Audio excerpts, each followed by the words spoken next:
Bottled water supplied by Xindingxin Trade Company can still be found at some government premises and sports facilities.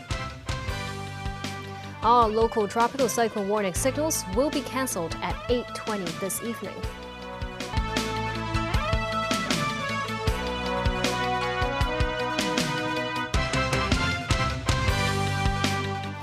Good evening, and thank you for joining us.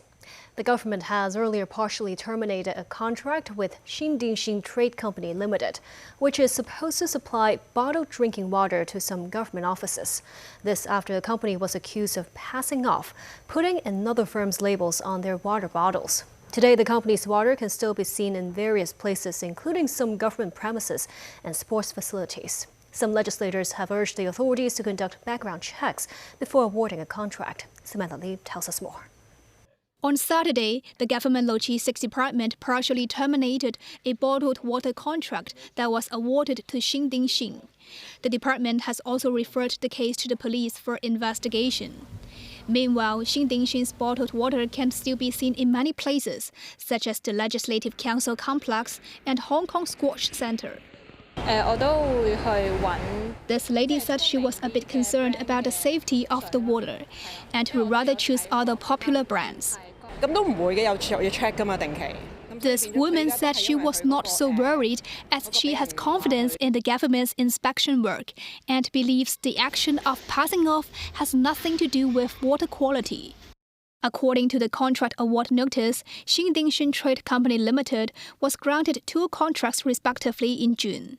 Apart from supplying bottled drinking water to various government offices, the company also provides chemicals to the Drainage Services Department under a separate contract. However, the firm has been accused of putting another firm's labels on their water bottles without authorization. A visit to the firm's registered address in North Point on Saturday found no company sign at the premises, nor was there anyone to answer the door. No official website of the firm could be found as well. This time, the government awarded 3 contracts to 3 suppliers respectively, with a total value of $166 million. According to government procurement procedures, this should be approved by a committee group led by the Permanent Secretary for Financial Services and the Treasury.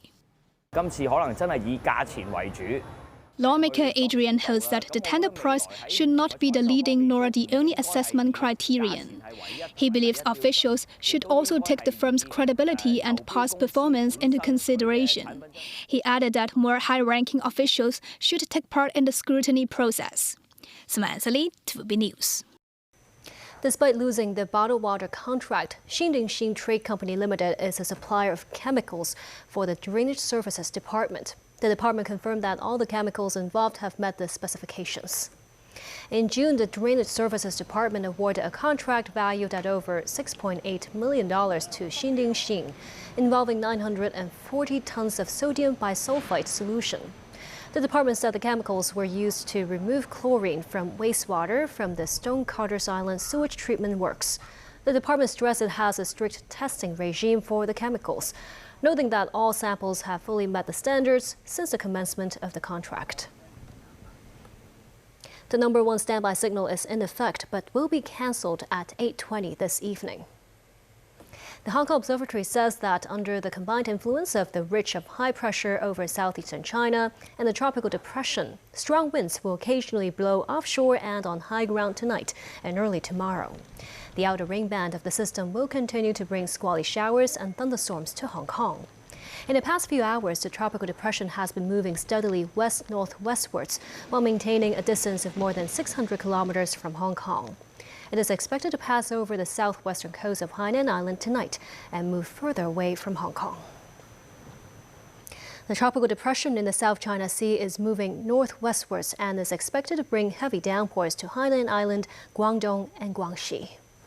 The mainland's meteorological department says the wind force in waters around Cheongzhou Strait and the Paracel Islands could reach level 8. It is expected that the tropical depression will make landfall or pass through the southern coastal area of Hainan Island between tonight and early tomorrow morning. Guangdong and Guangxi are also expecting severe rainstorms starting Sunday afternoon. As preventive measures, Haikou Newport and Shouying Port are among the seaports in Hainan suspending services starting noon. Apart from southern provinces, heavy rain is lashing northern regions, including Inner Mongolia, Shanxi, and Shandong. Authorities have sent rescue teams to the outskirts of Bayunur city of Inner Mongolia, which was hit by flash floods on Saturday night. At least 9 people have been killed, with 3 people missing in the floods. 3 Republican-led states are deploying hundreds of National Guard members to Washington, D.C. to beef up U.S. President Donald Trump's efforts to overhaul policing. Trump's intervention drew scores of protesters to the Capitol. West Virginia said it was deploying up to 400 Guard troops. South Carolina has pledged 200, while Ohio will send 150. Protesters pushed back on federal law enforcement and National Guard troops fanning out in the heavily Democratic city after Trump activated about 800 D.C. National Guard members. By adding outside troops and federal law enforcement officers, Trump is exercising even tighter control over the city. It's a power play that the president has justified as an emergency response to crime and homelessness, even though city officials have noted that violent crime is lower than it was during Trump's first term in office. And still ahead, Israeli protesters call for a nationwide strike demanding a ceasefire with Hamas and the release of hostages. The Canadian government forces Air Canada and striking flight attendants back to work and into arbitration. And highlights of the final day competitions at the World Humanoid Robot Games in Beijing.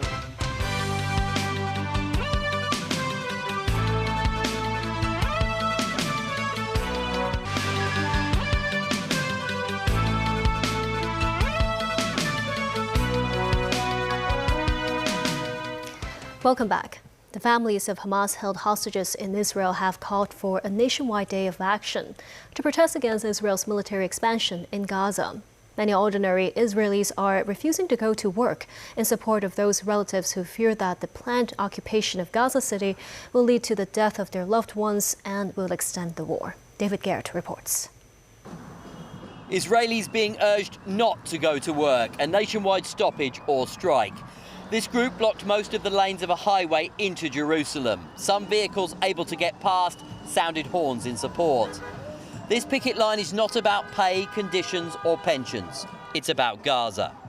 The roads here in Tel Aviv almost empty, and it's good. We hope that in the next coming hours it's going to be much better from the people that stopped the life today, didn't go to work and be with us. As numbers grew in Hostage Square, the president addressed the crowd and the wider world, saying hostages must come first. The world should want them back home as soon as possible. Stop being a bunch of hypocrites. Press, because when you know how to press, you press. Press and tell Hamas, no deal, no nothing until you release them. And I want to say to our brothers and sisters all over the world, we are together in this plight. We want the hostages back home. They are the most important issue in world affairs, and we want to see them back home as soon as possible. The strike follows another night of dissent against the Israeli government. Protesters gathered around the lit fire and let off flares. They are angry with the war cabinet's plan to take control of Gaza City and fear an expansion of the war in the coming weeks will lead to the death of hostages. Also widespread concerns about the plight of starving civilians in Gaza. Desperate, hungry people, many children, rattle pots and pans and plead for food at this charity distribution centre. Aid seekers push their way to the front, climbing over each other. Rice and lentils available if you can get to it. Without handouts, these people say they will starve. The Palestinian Health Ministry say more than 10 people have starved to death in the last 24 hours. Overall, more than 250 Palestinians are said to have died not from bombs or injuries, but purely from hunger. Many have gone or plan to leave Gaza City. They may not have a choice. Israel says it will move Palestinians from combat zones to southern Gaza ahead of its offensive.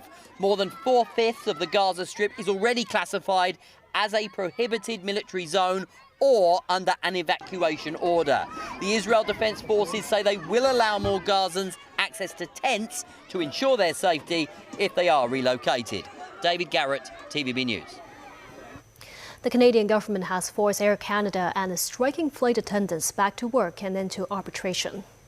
Thousands of Air Canada flight attendants walked off the job for the first time since 1985. In anticipation of the work stoppage, the airline cancelled nearly all of its 700 daily flights, forcing more than 100,000 travelers to look for alternatives. Canada's Jobs Minister Patty Hajdu said the decision to direct the two sides to arbitrate was not one she had taken lightly. But the potential for immediate negative impact on Canadians and the country's economy was too great. Canadian businesses already reeling from the trade dispute with the U.S. have urged the federal government to impose binding arbitration and cut short the strike. Not surprisingly, the union of the striking crew blasted the government's decision. We do not want to be here. We're here because Air Canada and Air Canada Rouge have forced us to be here. We are here because Air Canada pays our junior flight attendants so little we had to open food banks in our union offices.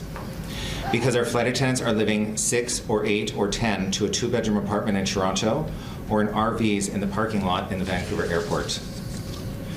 We're here because Air Canada forces us to work for free for hours and hours every day. And we are here because we're not going to accept it anymore. A new survey has revealed that some 40% of eczema patients find their past treatments ineffective. With that, the University of Hong Kong has developed a new herbal ointment that can help reduce inflammation from the skin condition.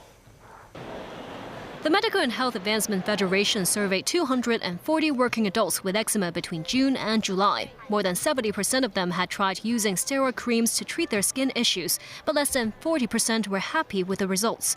With that, the Department of Microbiology at the University of Hong Kong has developed a new plant-based formula.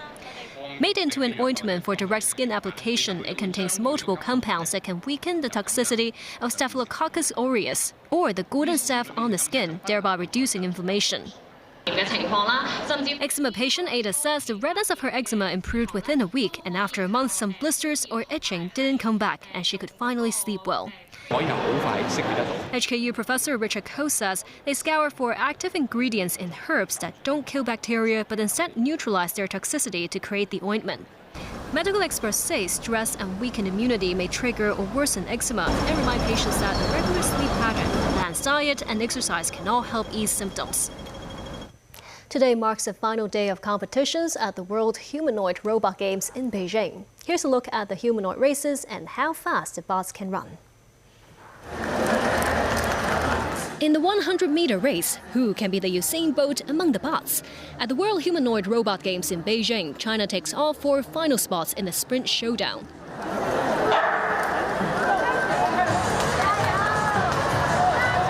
Step over the line, no worries, just don't trip a rival.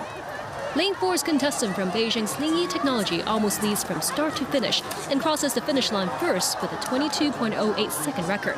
But it could only clinch silver because it was manually controlled.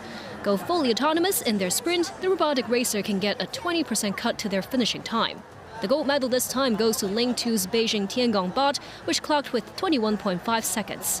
While that's still far from the human world record of 9.58 seconds by Usain Bolt, some say the sprints have marked a one small step for bots, but one big leap in tech. Also taking part in the 100-meter run was this Hong Kong representative. Jointly developed by the SAR and the mainland, the robo-sprinter clocked 46 seconds and bowed out early in the heats. Li Shufan, manager of the Bionics division of the robotics team, says the robotics industry needs space, equipment, and an open environment for innovation. He says Hong Kong is a great launchpad thanks to its truly open platform.